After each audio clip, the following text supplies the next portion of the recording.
Every single one of you watching this has felt it. That sickening feeling when you misplace a crucial pass, maybe you fluff a shot, or you get skinned by an opponent.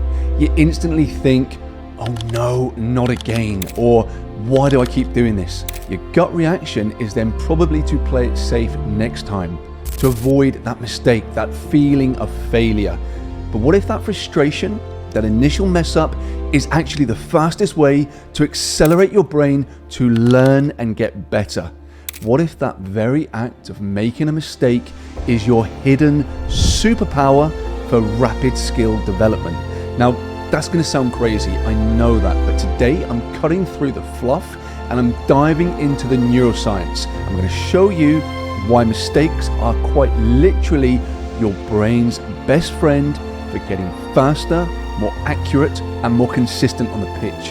And this isn't just theory, it is about hacking into your brain's chemistry to learn quicker than ever before. Now, every player dreams of the flow state, that perfect zone where everything is effortless, everything clicks, you are unstoppable. And yes, flow is amazing.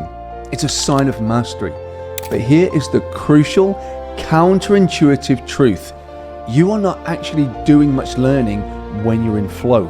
You're actually performing what your brain already knows perfectly. But real deep learning, the kind that pushes you to new levels, this happens when you're outside your comfort zone. It happens when you hit a roadblock. It happens when you make a mistake. Now think about it. If you never mess up, your brain has no reason to ever change. It is already efficient. But an error, that is your brain screaming, alert, this isn't working, time for an upgrade. So what actually happens in your brain when you make a mistake? Now you have a part of your brain called the Anterior Cingulate Cortex, or the ACC. This is your brain's built-in error detector. Now it's constantly monitoring your actions and comparing what you intended to do and what actually happens. Now, when that pass goes out of bounds instead of to your teammate, the ACC immediately flags it. It generates a prediction error signal, saying that your current model for this action is off and we need to update our software. And this prediction error, it isn't just a thought, it's a trigger for a powerful rush of neurochemicals. And this is the chemical cocktail that makes mistakes so potent for learning. Now, first of all, we have norepinephrine and epinephrine, or noradrenaline and adrenaline.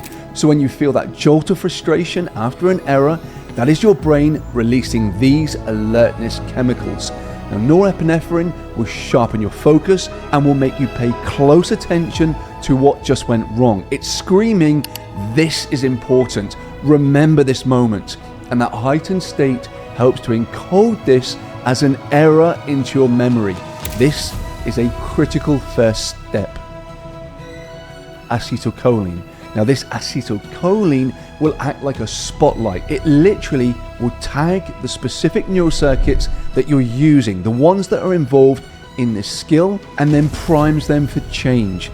Now if you don't focus on correcting the error, you're not going to release this acetylcholine, so there's no learning signal tagged.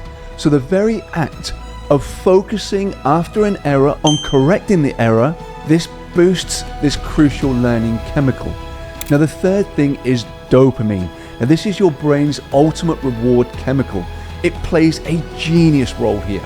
Now when you make the initial error, what's probably going to happen is you get a tiny dip in dopamine. This is your brain's way of saying this is worse than expected. But when you adjust, when you try again and you get even a little bit closer to success, or maybe you finally nail it, boom, you get a surge of dopamine. And this powerful burst acts as a reinforcement signal. It tells your brain, yes, this correction worked. Lock this in, do this again. It literally rewards the successful adjustment, cementing the improvement pattern into your brain. So, this incredible release of chemicals during practice will initiate this change. But for that learning to truly stick and become a robust and automatic skill, your brain, on top of this, needs to have its dedicated rewiring station, and that is quality sleep. Now, the changes that are made during your practice are initially quite fragile. Sleep, especially slow wave sleep, is where your brain will actively consolidate these new memories. It replays the neural patterns from your waking practice and strengthens those tagged connections. It will prune the inefficient ones and integrate the new learning into your long-term memory. It's literally how your brain gets better at what you've been practicing. Now, this means that pushing through the frustration, analyzing your mistakes, and then getting good quality sleep is the ultimate formula for rapid skill improvement. So when you feel that frustration on the pitch or in training, do not quit. Your brain is shouting, I'm on the edge of my limits. And this is now where that real adaptation can happen.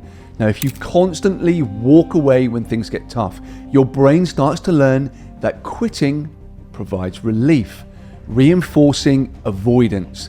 But instead, reframe that feeling. Tell yourself, this frustration is good. This means that my brain is adapting. I am getting better. This conscious reappraisal can influence your dopamine system, rewarding the very act of struggling and adapting. And here is a bonus hack, the neurochemical afterglow.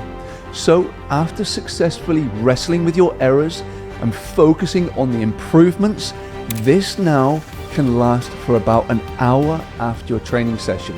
And this will put your entire brain in a heightened state, primed for learning other things. So after a tough football session where you pushed yourself and you learned from your mistakes, this could now be the perfect time for tactical study, video analysis, or even some mental visualization, because right now your brain is in a heightened state and ready to absorb. So next time that you make an error on the pitch, do not let that wave of frustration or self-doubt take over. See it for what it truly is, a powerful signal from your brain that it's ready to learn, ready to grow, ready to get stronger and better. So what I want you to do is embrace the struggle, leverage those mistakes, and then couple it down with quality rest. Now, you do that consistently and you will not just improve your skills, you will literally be rewiring your brain to become faster and a more effective footballer. Now, if this has changed you to think differently about your mistakes, hit that like button, subscribe to the channel, and let me know in the comments which one mistake are you going to use as a learning opportunity this week. Thanks for watching. I'll see you in the next video.